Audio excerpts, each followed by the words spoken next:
22, muy bien. Entonces, la media más o menos son 22 años, ¿cierto? Se supone que, según los ciclos vitales, ustedes ya son expertos en el tema, ¿en qué ciclo vital están? Adulto joven. Hoy vamos a ver que de pronto que algunos tengan 22, 23 o 24, de pronto todavía siguen siendo adolescentes. Yo conozco adolescentes de 40 años todavía y hasta más. Entonces, aunque arbitrariamente se ha definido por unos grupos de edad, vamos a ver que lo que vamos a hablar tiene que ver con mucho adolescente. La sesión, si ustedes miran, los que por lo menos miraron que era lo que tenía que ver hoy, dicen que es adolescente y adulto joven. Realmente muchas de las cosas que vamos a hablar de adolescentes se pueden extrapolar a muchas cosas del adulto joven. Al final voy a hacer algunas aclaraciones de algunos puntos específicos del adulto joven, pero digamos que toda la sesión la vamos a dedicar básicamente a hablar más de adolescentes, que como les digo muchas cosas las vamos a aplicar. Ustedes como pasaron hace poquito por esas edades, entonces de pronto me van a ayudar a acordarse de algunas cosas que pudieron haber pasado o no en su adolescencia. Vamos a tener dos partes de esta sesión. Una es toda la carreta que me van a tener aquí hablando durante aproximadamente hora y cuarto, y la otra es una tarea que les voy a dejar. Les voy a dar una semana para que me puedan enviar la tarea. Lo vamos a hacer por grupos, son grupos de máximo 5 personas, y lo que ustedes van a hacer es lo siguiente. Yo había mandado un mensaje, pero bueno, me quedó a medias. Ustedes saben que existe, según la normatividad del Ministerio de Salud, hay unas guías de cómo hacer mantenimiento de salud en el adolescente, y dentro de eso se habla de los ambientes amigables. ¿Han oído hablar de eso, de los ambientes amigables para adolescentes? Entonces, los ambientes amigables para adolescentes son servicios que está proponiendo el Ministerio no desde ahora, sino ya lleva mucho tiempo en eso, para implementar servicios de salud dirigidos a los adolescentes, pero que tienen que cumplir unas características específicas. Eso ustedes lo encuentran fácilmente googleando. Hay casi un libro completo donde habla de todo lo que es la estrategia de ambientes amigables para adolescentes del Ministerio, y hay unas guías, de las guías del 2000, las de la norma 412. Ustedes se acuerdan que hay unas normas de 412 que son del 2000 y otras que son del 2007. Busquen las del 2007 en el tomo 1. Todo eso lo encuentran en internet sin ningún problema. Busquen el tomo 1. En el tomo 1 hay una parte que dice detección de alteraciones del adolescente y adulto joven de 10 a 29 años.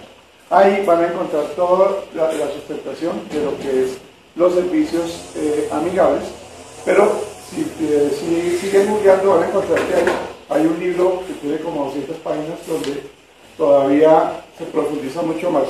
La idea es que el libro les sirvan de soporte para los que quieran profundizar de lo que encuentran en la norma, ¿de acuerdo? Y la idea es que en 8 días me van a enviar por correo, por grupos de, como decimos, máximo 5, una propuesta de cómo implementarían un programa de servicio amigable, de servicios amigables. De pronto en la IPS donde estén ahorita, de pronto en el hospital de Tren, en el hospital de Tavi, en Canicao, en la clínica, ¿qué necesitarían para montar un programa de ambientes amigables para los adolescentes? ¿Listo? ¿Cómo? ¿Es necesariamente obligatoriamente? No, puede ser individual o puede ser de grupos hasta máximo 5 personas.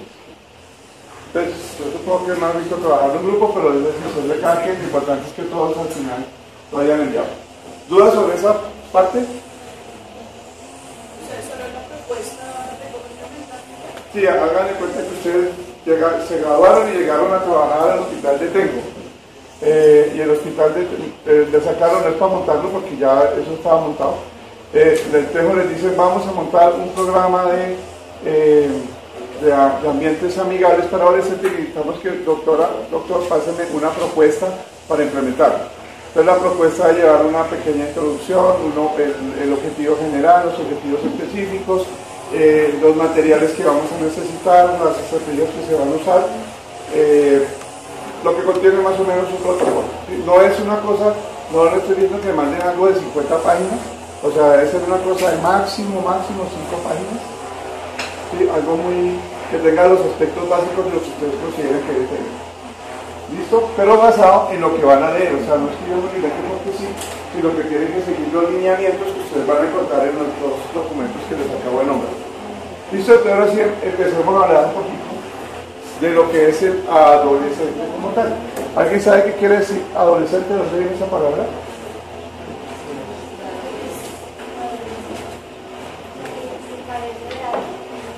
Adolecer, o sea, que carece de algo. ¿Alguien tiene alguna otra opinión?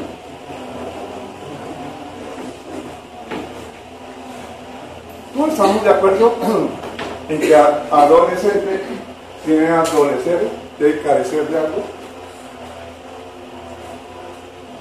Es que el problema no es leer. Algunas personas dicen que viene de ahí, sin embargo hay otra palabra parecida que es adolescencia, que no habla de adolescencia, sino al contrario, habla de crecimiento, habla de desarrollo y habla de transformación.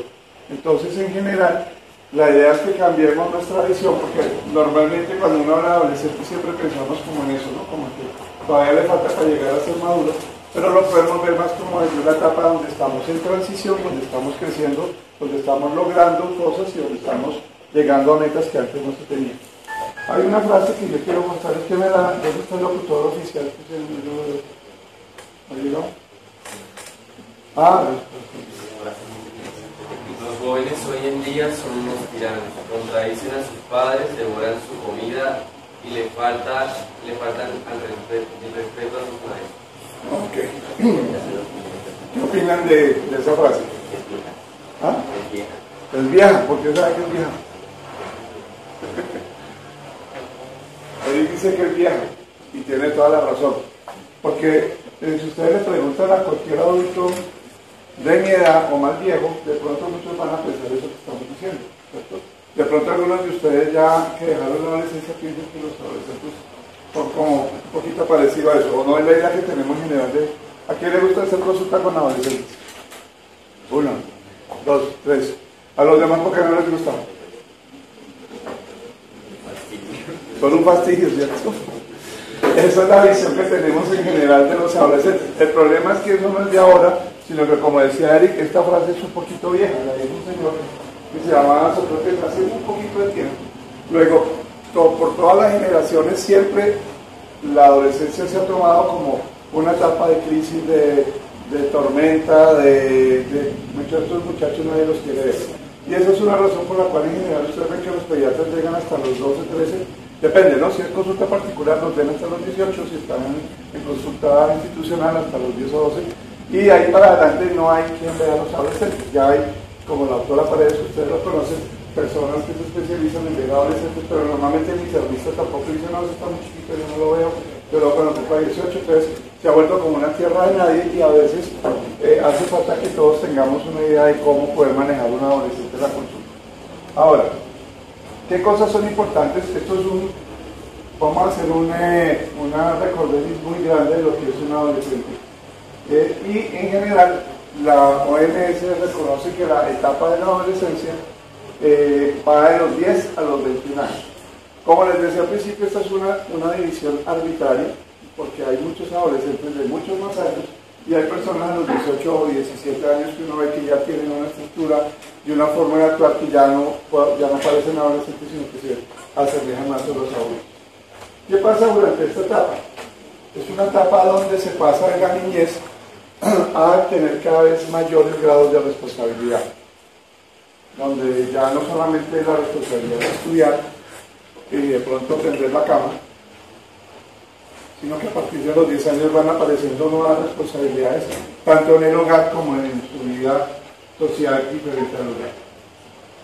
Se reviven algunos conflictos de la niñez, entonces las cosas que en el tiempo se manejaba vuelven y aparecen a veces con mayor fuerza durante la adolescencia y eso es lo que genera algunas dificultades. Se caracteriza por mucha ansiedad. ¿Por qué se genera ansiedad? Porque está pasando por muchos cambios hormonales, cambios físicos, cambios sociales. Entonces llega el momento que estos muchachos pues viven con ansiedad porque no saben, no son niños, ya no los tratan como niños, tampoco los tratan como adultos, quieren ser adultos pero no quieren dejar de ser niños, pues empiezan a generarse una cantidad de dificultades que van a producir ansiedad. y es una etapa donde se consolida o se empiezan a presentar dificultades con el manejo de la autoridad. Es aquí donde el adolescente empieza como a cuestionar muchas cosas que de niño no las cuestionaba tanto, y entre ellas se empieza a cuestionar la autoridad, y es por eso que es importante, lo vamos a ver ahorita dentro del manejo de los adolescentes, es que los límites tienen que estar muy claros, porque si se les permite que ellos traspasen los límites fácilmente, pues van a acostumbrarse a esa cosa. Ahora, como les decía, hay muchos cambios físicos, tanto en hombres como mujeres, que también van a marcar mucho esta etapa. Sin embargo, esta es una etapa que, como les decía, ellos empiezan a despedir de muchas de las cosas, de las ganancias o de los beneficios que tenía ser niño. Entonces, cuando yo soy niño, tengo algunos derechos, tengo algunas cosas, pero cuando soy adolescente ya no me tratan igual, ya no me consienten igual, ya si me enfermo no me tratan igual, entonces eso va a hacer que yo tenga algunos duelos que tenga que manejar para poder llegar a la transición hacia una vida adulta. Entonces estos duelos también van a generar ansiedad en estos niños. Aquí no me canso. Una doctora que estudió mucho a los adolescentes, la doctora Duval, ella hablaba de que hay unas metas que el adolescente tiene que tener al final de su adolescencia. Cuando llega adulto joven, tiene que haber superado todas estas etapas. Esto es pregunta de parcial. Pues cuando les pregunten cuáles son las etapas del global para el adolescente, entonces las primeras cosas a las que el adolescente se tiene que cambiar, adaptar, pues son esos cambios corporales. Sobre todo en la parte inicial de la adolescencia. Ustedes han visto a los adolescentes más o menos entre los 13 y los 14 años cómo son físicamente.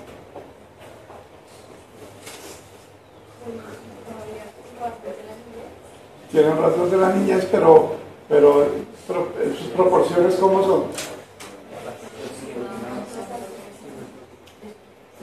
Los pies primero crecen como así, ¿cierto? Y después las piernas, entonces uno los ve que andan con los brazos que les llegan a las rodillas, y las piernas son larguísimas también, empiezan a crecer primero por las extremidades, antes que el tronco empiezan a crecer las extremidades. Entonces son todos, como decía mi mamá, esos pollos zancones, o sea, todos larguiruchos. Claro que ahora uno los ve larguiruchos ya como hasta los 20, no sé, ya lo están haciendo bien. Pero normalmente las primeras, el crecimiento empieza por las extremidades. Eso genera varias cosas. Primero, que hay cambio en la proporción corporal y se vuelven torpes. Una queja que es común en la adolescencia es que el niño tumba todo. Va a coger el vaso y lo tumba. Va corriendo y se cae. Y entonces eso les genera también mayor ansiedad mientras se acostumbran nuevamente a esos cambios. Y ahí tenemos nosotros que hacerle a los padres guías y mostrarles que eso es normal, porque ellos se angustian mucho, y obviamente un adolescente que se sienta torpe, pues su autoestima va a empezar a afectar. Sin mencionar todos los cambios puberales que obviamente van a generar mucha ansiedad, tanto en niños como en niñas. Es común también la dorsalgia en niñas cuando empiezan a tener el desarrollo de las glándulas mamarias. Entonces a veces, como no están acostumbradas, al principio se pueden sentir un poco avergonzadas o no quieren que los compañeros lo noten y empiecen a caminar inclinadas hacia adelante, y es un motivo de consulta también frecuente, y es una forma inconsciente como de que no se den cuenta que ya están creciendo los senos. Esas son crisis que empiezan a tener en ese momento. Otra cosa importante es que las relaciones interpersonales empiezan a cambiar. Ya no solamente dependen de su núcleo familiar, sino que ya empiezan a explorar otros ambientes, el colegio, la universidad, los amigos del barrio. Ahora, pues en esta época, todos los amigos que se consiguen por Facebook y demás, todo eso empieza a crear todo ese tipo de relaciones que empiezan también a replantear cómo se relacionan ellos con el resto de las personas. Esta es una de las más importantes, y es que se supone que al final de la adolescencia todos tenemos que tener independencia de todo tipo, independencia económica, independencia social, independencia psicológica, cosa que es muy variable y depende mucho de, por ejemplo, las culturas. Probablemente en una cultura europea o en la cultura de Norteamérica, Ustedes ven que los muchachos cumplen 17, 18 años y casi que les van poniendo la maletica en la puerta. Adiós hijo, que te vaya bien en la vida, y se hablan cada 4 meses y se van a recorrer el mundo, van a la universidad a 3 días de camino donde viven, y eso no se ve mucho en nuestra cultura latina, ¿cierto? Los latinos somos más amalgamaditos, somos más sobreprotectores. Si estudiamos medicina, con mayor razón, porque entonces ya nos demoramos más en producir. Como somos juiciosos porque estudiamos medicina, entonces nos consienten, nos mantienen un poquito más.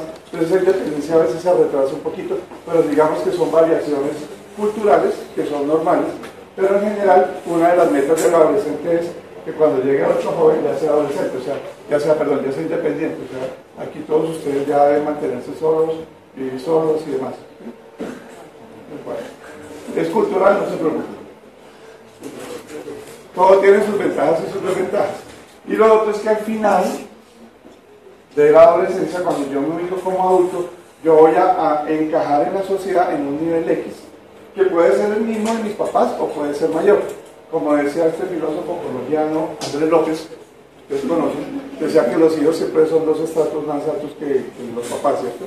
Eso puede ocurrir con cierta frecuencia y depende de cómo yo me voy ubicando en esa escala social. Entonces yo ya no dependo socialmente, o yo ya no me ubico en el mismo estrato de mis papás, sino ya al ser independiente yo empiezo a ubicarme. Pues en Colombia tal vez de los pocos sitios donde hablamos de estratos, que no debería ser, pero digamos ahí me voy ubicando en qué parte estoy en la escala social. Eso lo da lo que yo voy a hacer como adulto. Y tal vez lo más importante al final de la adolescencia es que logren la identidad. Identidad como ser humano. Una de las preguntas que uno le empiezan a hacer desde el adolescente: ¿yo quién soy? ¿De dónde vengo? ¿Para dónde voy? Y el adolescente le da como muchas vueltas a eso. Y después toda la vida lo seguimos haciendo, pero aquí es una etapa donde no se dan. Entonces, identidad de género, que estábamos a hablar del tema ahorita, identidad como persona, identidad como profesional, identidad, todo esto se debe ya consolidar al final de la adolescencia. Ahí entre paréntesis les pongo un recordatorio, y ustedes se acuerdan que esta es la crisis de la adolescencia según Erickson, ¿cierto? Que es la identidad versus confusión de roles. O sea, si yo no tengo claro quién soy, qué es lo que estoy haciendo acá, pues me voy a confundir y no voy a hacer, digamos, el riesgo que corro a no tener una identidad. La fortaleza que tienen los adolescentes es la fidelidad, según Erickson, ¿cierto? Y fidelidad entendida no como yo soy fiel a mi esposa, ¿no? O soy fiel a mi pareja, no. Fidelidad entendida como que soy fiel a mis ideas, fiel a mis principios, y que yo sigo y respeto todo lo que yo estoy pensando. Y eso es, digamos, lo que define las generalidades de un adolescente. Ahora, cada etapa de la adolescencia tiene sus particularidades. Ustedes se acuerdan que la adolescencia se divide en inicial, media y final. Lo van a encontrar también en algunos libros como temprana, media y tardía. Yo personalmente no les recomiendo que aprendan esos términos porque eso genera confusión. Si yo le digo a Eric que tiene una adolescencia tardía, ustedes que piensan, que ya tienen 24 años, es un adolescente tardío. Pero no es lo mismo que una persona a los 20 años, que son los que están en esa etapa, sea un adolescente tardío. Es decir, si yo uso eso puede sugerir que es alguien que se quedó pegado y realmente está normal. ¿Sí? Entonces es mejor decir final que tardío, y es mejor decir inicial que temprano. Porque también yo puedo pensar que temprano es que tuvo la adolescencia precoz, que a los 8 años ya era adolescente. Entonces eso puede confundir. Entonces, recomendación, tomemos adolescencia inicial. Va entre los 10 y los 14 años, también van a encontrar entre los 10 y los 13. Y es una etapa que se caracteriza por un hito en el desarrollo que es la pubertad. Entonces aparecen todos los cambios puberales, aparecen todos los cambios hormonales que va a generar en estos muchachos y muchachas pues la ansiedad que estábamos hablando. Aquí reaparece el conflicto edípico. ¿Quién se acuerda del conflicto edípico? Eso sí no hay que verlo mucho. Porque queríamos a los papás del mismo sexo y... Pero hay un sexo en especial porque hay la contraparte que se llama electro. Entonces, ¿cuál es el edípico y cuál es el de electro? El edípico es el niño con la mamá. Ajá. Ok. Estos son conceptos más freudianos, más de psicoanálisis, pero en general lo que dicen es que el niño normalmente se siente atraído por su madre y su padre lo ve como un enemigo, ¿cierto? Obviamente todo eso es a nivel inconsciente, y el Electra es cuando la niña se siente atraída por su padre, su héroe, y inconscientemente ve a su mamá como el enemigo. Aquí